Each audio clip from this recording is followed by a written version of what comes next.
நெதர்லாந்தில் நடைபெற்ற Tata steel master chess தொடரில் உலக சாம்பியன் குகேஷை வீழ்த்தி சாம்பியன் பட்டம் வென்ற இந்திய கிராண்ட் மாஸ்டர் பிரக்யானந்தா தாயகம் திரும்பினார். அவருக்கு சென்னை விமான நிலையத்தில் உற்சாக வரவேற்பு அளிக்கப்பட்டது. சாம்பியன் பிரக்யானந்தாவுடன் எமது செய்தியாளர் முத்துக்குமார் நடத்திய கலந்துரையாடலை தற்போது பார்க்கலாம். ரொம்ப சந்தோஷமா இருக்கு. நிறைய டோர்னமெண்ட்ஸ் வருது, அதுக்கு ஃபோக்கஸ்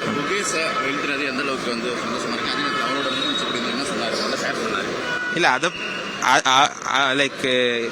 லைக் குகேஷ் ஜெயிக்கிறது அந்த மாதிரி இல்லை, டோர்னமெண்ட் வின் பண்ணது ரொம்ப சந்தோஷமா இருக்கு.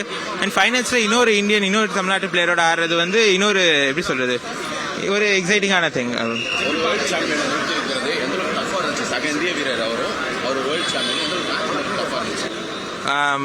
பயங்கர டஃப்பாக இருந்துச்சு. ரெண்டு பேரும் தான் கடைசியில் ஃபைட்டில் இருந்தோம். ஸோ அது வந்து ரொம்ப இன்ட்ரெஸ்டிங்காக இருந்துச்சு.